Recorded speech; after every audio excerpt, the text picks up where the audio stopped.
नमस्कार दोस्तों, I am Ayushman Chaudhary from KMC Manipal, second year MBBS student. एक किसी बहुत महान आदमी ने कहा है कि जीवन में सीखने के दो तरीके होते हैं।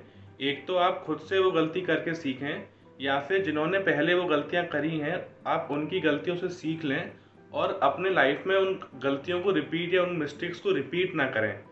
तो मेरा मानना है कि अगर आप खुद से वो गलती करके सीखने को जाएंगे तो आपकी लाइफ कम पड़ जाएगी हर एक गलती को करके सीख लेने के लिए। इसलिए जो तरीका दूसरा वाला है कि आप दूसरों की गलतियों से सीख लें, वो ज़्यादा ज़रूरी है। अभी क्या है कि कुछ दिनों में नीट 2020 का रिज़ल्ट आने वाला है, नीट यूजी का। तो जब मैं एग्ज़ाम देता था, जब मैंने ड्रॉप लिया था 12th के बाद, तो उस टाइम पे बड़े डाउट्स थे मुझे कि यार मैं एक ड्रॉप और लूँ कि ना लूँ, या कितने तक ड्रॉप ले सकता हूँ। मतलब ये बड़े डाउट्स थे मेरे को। तो मैंने बैठ के सोचा वो नीट क्लियर होने के बाद, एडमिशन लेने के बाद, तो मैंने ये चीज़ देखी है कि 3 तरह के कैटेगरीज होती हैं मोस्टली, जिसमें मतलब अपने आप को डिवाइड कर सकते हैं। एक कैटेगरी वो होती है जिसमें आपके मार्क्स 500 मार्क्स से कम आए होते हैं। एक कैटेगरी वो होती है जो 500 से 570 580 के बीच में होती है, और एक कैटेगरी होती है जो 610 से ऊपर रहती है। तो जो 610 से ऊपर वाली जो कैटेगरी है उसका सिलेक्शन मोस्टली हो जाना है इस बार। जो लास्ट ईयर के ट्रेंड्स के हिसाब से अगर देखा जाए तो मोर और लेस मतलब आपका किसी न किसी कॉलेज में आपको एडमिशन मिल जाएगा।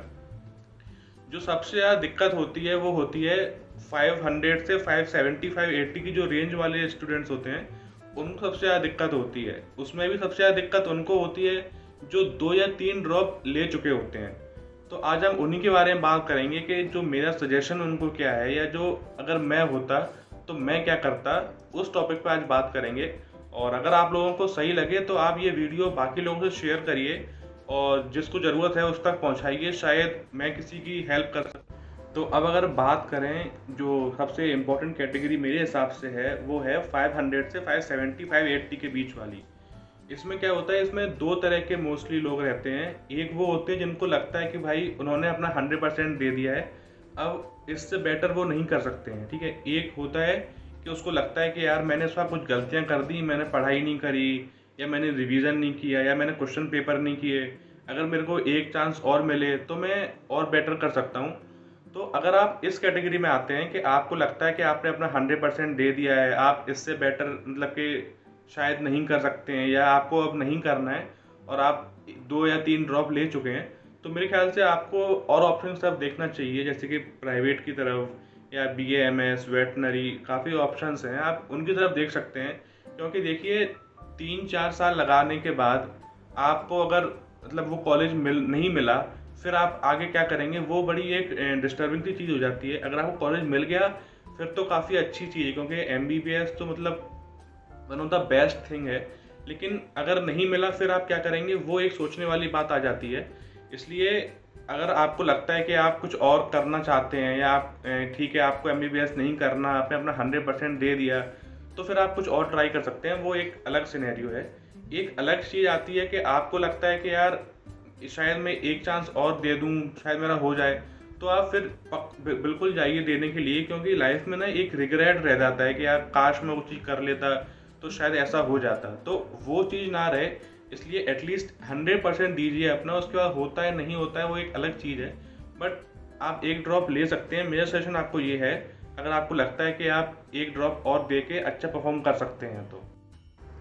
अब अगर बात करें कैटेगरी फर्स्ट के बारे में, जो कि आपकी है कि आपके 500 से कम आ रहे हैं, तो उस कैटेगरी में क्या होता है कि दो तरह के लोग रहते हैं। जैसे कि एक हैं जिन्होंने फर्स्ट टाइम नीट दिया अपना, और उनके 510 490 मतलब इस टाइप के मार्क्स आए हैं, 500 के अराउंड मार्क्स आए हैं।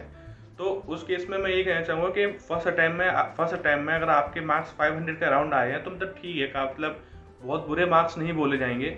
आप अगली बार दोबारा से दीजिए और अपना देखो मेन चीज़ क्या है ना, आपको अपना 100% देना है। आपको ये नहीं करना है कि आप 4 बार नीट दे रहे हैं, आप अपना 70% दे रहे हैं, तो ऐसा नहीं होगा कि 70 + 71 40% हो जाएगा, वो नहीं होगा। तो आप ये सोच लीजिए भले ही मेरे को एक बार देना है या 2 बार देना है, बट मुझे अपना 100% देना है, मुझे अपनी तरफ से तैयारी पूरी रखनी है, ठीक है।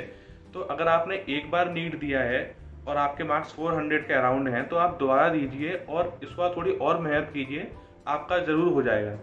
लेकिन अगर आप दूसरे कैटेगरी में आते हैं कि आपने 2 से ज़्यादा बार नीट दे चुके हैं, फिर भी आपके अराउंड 480, 490 या 500 के अराउंड मार्क्स आ रहे हैं, तो आप ना एक बार बैठ के सोचिए कि आपसे गलती कहाँ पे हो रही है, क्योंकि कहीं ना कहीं तो गलती हो रही है। नहीं तो 2-3 बार तैयारी करने के बाद भी अगर आपके मार्क्स 500 के अराउंड आ रहे हैं तो कहीं गलती है जो आप समझ नहीं पा रहे हैं, और जब तक आप उस गलती को समझेंगे नहीं, आप उसको रेक्टिफाई करके सही करके आप उसको आगे नहीं बढ़ सकते। इसलिए आप बैठ के सोचिए कि गलती कहाँ पे है, फिर आप सोचिए कि आपको ड्रॉप लेना है या आपको लगता है कि आपने अपना 100% दे दिया है, आप इससे बेटर नहीं कर सकते हैं, तो फिर आप किसी और चीज़ के बारे में सोचिए। देखिए क्या है ना कि मेडिकल का जो फील्ड है, एमबीबीएस जो है, वो कोई ऐसा नहीं है कि अल्टीमेट चीज़ है भाई, इसके आगे कुछ नहीं है। नीट यूजी सिर्फ एक पहला स्टेप है। उसके आगे जब आप कॉलेज में आएंगे आपको मालूम पड़ेगा कि यहाँ पे कितनी चीज़ें होती हैं। नीट यूजी तो कुछ भी नहीं है उसके सामने। उसके बाद नीट पीजी की जो सीट्स हैं वो इसकी 10% रह जाती हैं। जो नीट यूजी में है, नीट पीजी में उसकी सीट्स 10% रह जाती हैं। तो ऐसा नहीं कि आपने एमबीबीएस कर लिया तो बस आपकी लाइफ सेट है। हर स्टेप पे कंपटीशन बढ़ता जा रहा है। तो ये मैं सोचिए कि एमबीबीएस कर लूँगा सब कुछ ठीक हो जाएगा, या नहीं करूँगा तो कुछ नहीं बचेगा। ऐसा नहीं है। आजकल बहुत सारे ऑप्शंस खुल गए हैं, बायोटेक है, वेटनरी है, बीए एमएस है, काफ़ी सारी चीज़ें हैं। आप उनकी तरफ सोच सकते हैं। अगर आपको लगता है कि यार मतलब कि नहीं समझ में आ रहा, या फिर 100% दे दिया, मुझसे नहीं हो रहा, तो आप कुछ और देख सकते हैं। ऐसा कोई कंपलसरी नहीं है कि अगर आपने बायो लिया है 12th में तो आपको नीट क्लियर ही करना है तभी आप लाइफ में कुछ कर सकते हो।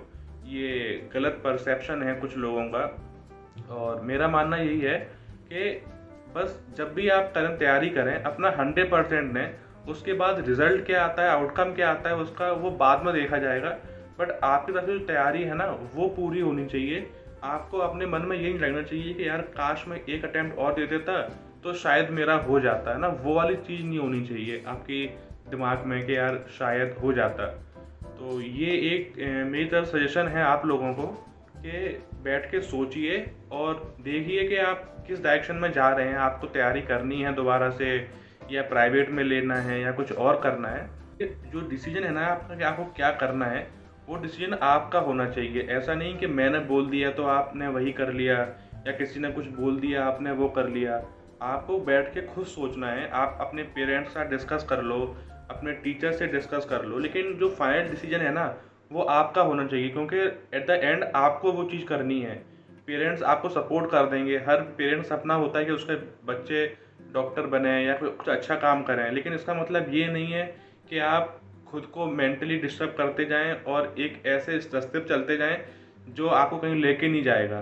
तो और कोचिंग वाले जो हैं वो तो हमेशा चाहिए कि उनकी फ़ीस आती रहे, तो हमेशा आपको बोलेंगे कि आप कोचिंग कर लो, लेकिन आपको डिसीजन लेना है कि आपको क्या करना है। और ऐसा नहीं कि मैंने जो बोल दिया, जो मैंने आपको वीडियो में बोला है वही सही है या वही करना है, अगर आप उस क्राइटेरिया में आते हैं तो आप वही करेंगे, ऐसा नहीं है। आपको खुद से सोचना है लॉजिकली। ये मैंने एक रोड मैप दिया है कि मैं अगर होता तो मैं क्या करता, तो या आपको कैसे सोचना चाहिए, आप उस डायरेक्शन में सोच सकते हैं। तो इस वीडियो को थोड़ा शेयर करिए जिन लोगों को ज़रूरत है इस नीट के टाइम पे, जो थोड़े कंफ्यूज रहते हैं जैसे मैं था। तो अगर उन तक ये वीडियो पहुंचेगी तो उनके लिए अच्छा होगा, और जो मेरा मकसद है इस वीडियो बनाने का वो भी पूरा होगा। तो बाकी तो आप पढ़ते रहिए, मस्त रहिए, टेंशन मत लीजिए। लाइफ में सब कुछ ठीक हो जाएगा एक पॉइंट पे आके। ये फेज़ थोड़ा ऐसा होता है, लाइफ थोड़ी हिल जाती है, बट सब कुछ ठीक हो जाएगा। तो बस पढ़ते रहिए, लाइफ को एंजॉय करिए, और वीडियो को लाइक करिए, शेयर करिए, सब्सक्राइब करिए, और मस्त रहिए। नमस्ते।